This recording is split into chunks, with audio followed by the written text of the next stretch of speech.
Hello friends, welcome to our YouTube channel. This is Urvashi Jharta. मैंने जैसा कि पिछली वीडियो में कहा था कि हम लोग इसके बाद व्यंजन संधि और विसर्ग संधि पढ़ेंगे। सो लेट्स कंटिन्यू विद व्यंजन एंड विसर्ग संधि। प्लीज़ आप ये वीडियो लास्ट तक देखना सो दैट आपके डाउट्स क्लियर हो जाए। फ्रेंड्स, आपका समय बर्बाद किए बिना हम लोग आज की वीडियो स्टार्ट करते हैं। एज यू नो, आज हम लोग व्यंजन संधि और विसर्ग संधि पढ़ने वाले हैं। पहले व्यंजन संधि से स्टार्ट करते हैं। मैं आपको पहले इसकी परिभाषा बताऊंगी, फिर इसमें कुछ शब्द हैं, कुछ डेफिनेशंस है, उनको अलग अलग करके आपको समझाऊंगी। ओके। पहले शब्द के अंतिम क, च, ट अथवा प के आगे घोष व्यंजन या स्वर आता है तो इनके स्थान पर क्रमानुसार ग, ज, ड, ब घोष व्यंजन आते हैं और अगले शब्द के पहले घोष व्यंजन या स्वर के साथ इन व्यंजनों की संधि होती है। ये इसकी परिभाषा है, मैं इसको एक्सप्लेन करके समझा देती हूँ। ओके। पहले शब्द के अंतिम क, च, ट अथवा प, इसका मतलब है क से क्वर्ग, च से च्वर्ग, ट से ट्वर्ग और प से पवर्ग। पहला शब्द यानी आप नीचे एग्जाम्पल देख लो, दिक जमा गज। यहाँ पर पहला शब्द है दिक। अब देख लो, पहले शब्द के अंतिम में यहाँ पर क आ रहा है, दिक के अंतिम में, यह है क्वर्ग। ओके। इसके आगे यदि घोष व्यंजन या स्वर हो तो इनके स्थान पर क्रम अनुसार ग, ज, ड, ब घोष व्यंजन आते हैं। अब स्वर तो आपको पता ही होंगे, मैंने पिछली वीडियो में भी बताया था। अब मैं आपको घोष व्यंजन के बारे में बताती हूँ, अदरवाइज आपको ये व्यंजन संधि समझ नहीं आएगी। ओके। जिन वर्णों के उच्चारण में केवल नाद का उपयोग हो उन्हें घोष वर्ण कहते हैं। ओके। इसमें सभी स्वर अ से ओ तक और ग, घ, ग, ज, छ, य, ढ, ड, ण, द, ध, न, ब, भ, म और य, र, ल, व, ह आते हैं। इसका मैं एक सिंपल सा तरीका बताती हूँ आपको याद करने के लिए। ओके। पहले हम क्वर्ग ले लेते हैं। अब देख लो, क्वर्ग का तीसरा जो वर्ण है वह ग है, क, ख, ग, और चौथा घ और पांचवा ग। मतलब क्वर्ग के 3 से लेकर 5 तक है सभी घोष वर्ण, और फिर च्वर्ग के हुए 3 से 5 फिर से घोष वर्ण। ओके। उसी तरह से पवर्ग के भी 3 से 5 घोष वर्ण हो गए, टवर्ग के भी, च्वर्ग के भी। ओके। और इसके अलावा य, र, ल, व, ह ये तो आपको लर्न हो ही जाएंगे। तो वापस चलते हैं उसी डेफिनेशन पे। आपको घोष व्यंजन का भी पता लग चुका है, स्वर का भी, और क्वर्ग, पवर्ग इत्यादि के बारे में भी। ओके। तो इसका मतलब है अगर क्वर्ग, च्वर्ग, ट्वर्ग के जो पहला अक्षर है उसके बाद में कोई घोष व्यंजन आता है तो इसके स्थान पर क्रम अनुसार ग, ज, ड, ब घोष व्यंजन आते हैं और इसकी संधि हो जाती है। ओके। आप एग्जाम्पल्स देख लो, मैं एग्जाम्पल से समझाती हूँ। सेकंड एग्जाम्पल पहला देख लो, दिक जमा गज, इसका बना दिग्गज। क्यों? बिकॉज देखो, दिक के अंत में क आ रहा है और ऊपर कहा गया है यदि जो पहला शब्द है उसके अंत में पहला वर्ण आएगा तो वह तीसरे वर्ण में बदल जाएगा। क्वर्ग का देख लो, क, ख, ग, इसका तीसरा ग है ना, तो फिर ये बना दिग्गज। नेक्स्ट देख लीजिए, वाक जमा ईश, यहाँ पर भी क ग में कन्वर्ट हो जाएगा, इसकी संधि वागीश बनेगी क्योंकि क पहला है क्वर्ग का और उसके बाद एक घोष व्यंजन आ रहा है जो कि ईश है, यह ग में बदल जाएगा, वागीश। अगला देख लो, अच जमा अंत, यहाँ पर च्वर्ग का पहला वर्ण है यानी चौ अच में, और इसके बाद आ रहा है अंत यानी स्वर, तो फिर यह अजंत में बदल जाएगा क्योंकि च्वर्ग का तीसरा है चौ छ जौ यानी जौ। ओके, अगला है षट जमा आनन। यहाँ पर टवर्ग का टॉ आ रहा है, उसके बाद है स्वर, इसका बन जाएगा डॉ क्योंकि टॉ ठॉ डॉ, इसका बना षडानन। आइए अब आगे बढ़ते हैं।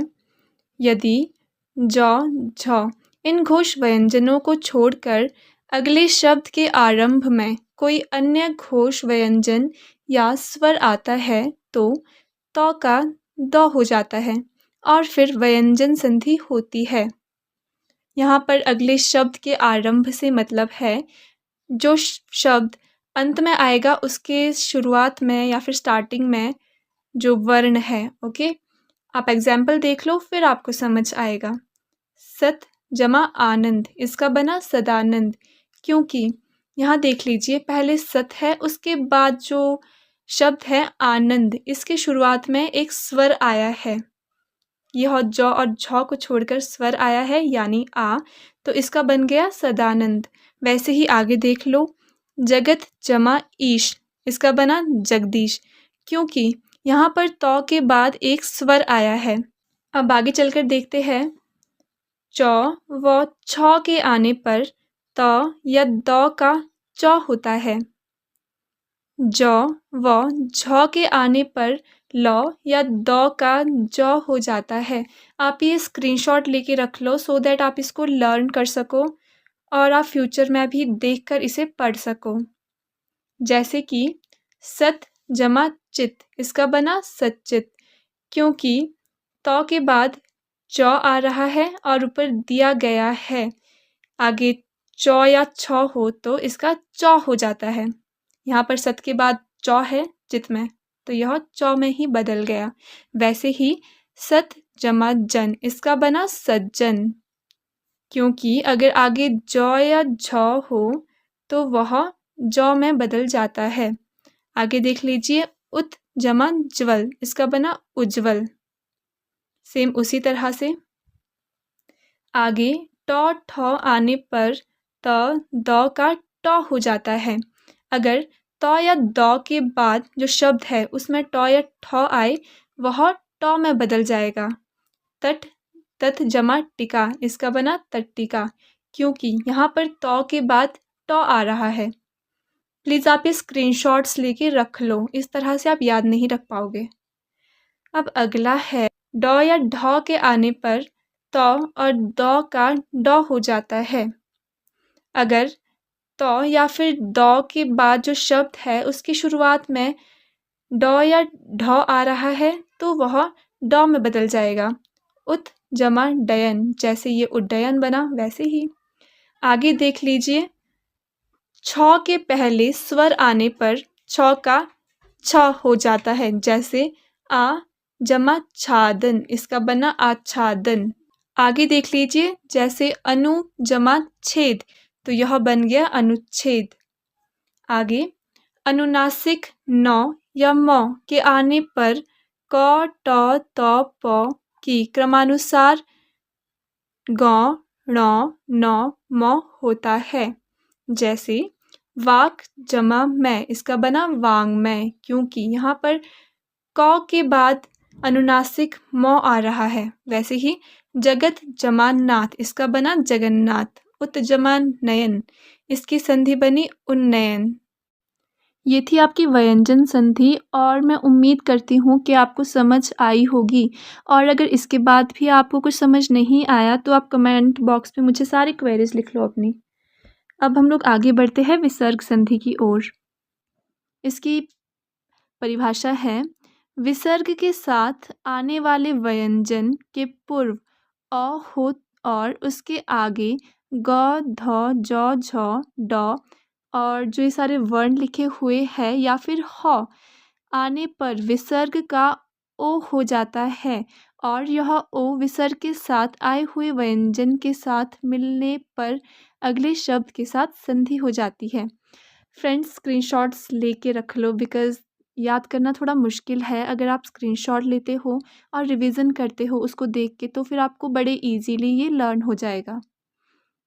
आई होप आपको ये समझ आया होगा। एग्जाम्पल देके समझाती हूँ। यशः जमा गान, इसका बना यशोगान, क्योंकि यहाँ पर विसर्ग के पहले अ की ध्वनि आ रही है, यशः। ओके, उसके बाद है गान, गौ, तो इसका बना ओ, यशोगान। वैसे ही तमोह जमा गुण, इसका बनेगा तमोगुण। अधः जमा मुख, इसका हुआ अधोमुख। वैसे ही आगे चलकर अध जमा गति, अधोगति। आगे है विसर्ग के आगे चौ छ आने पर विसर्ग का श हो जाता है।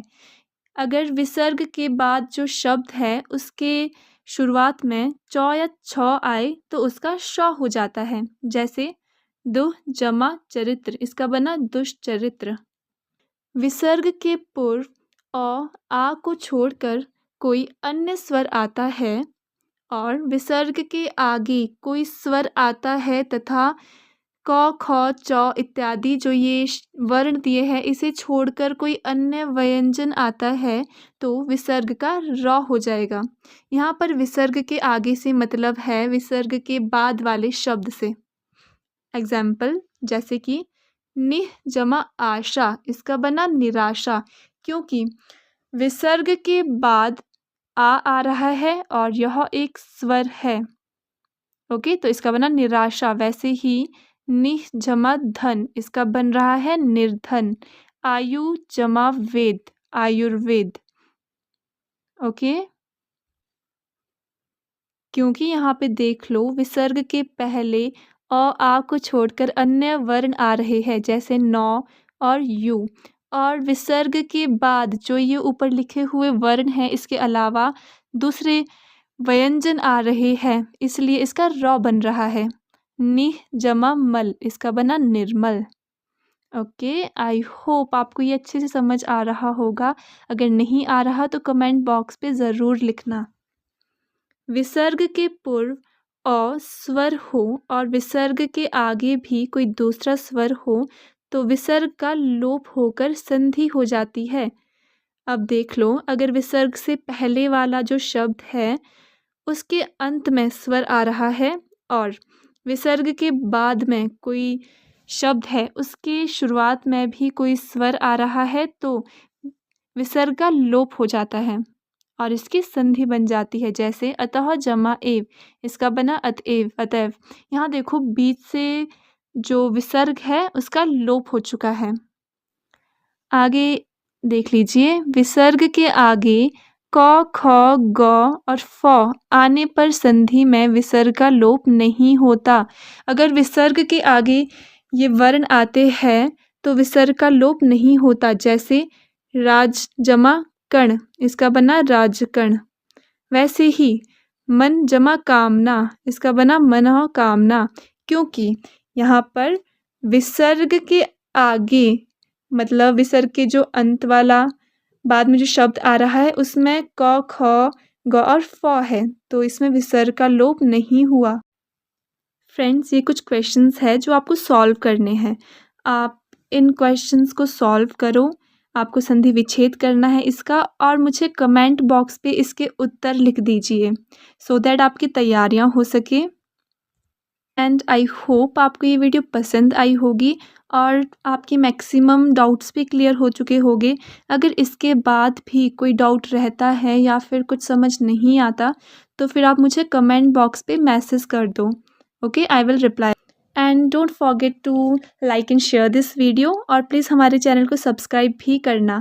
नेक्स्ट वीडियो में हम क्रिया के बारे में पढ़ेंगे। So stay tuned and bye bye.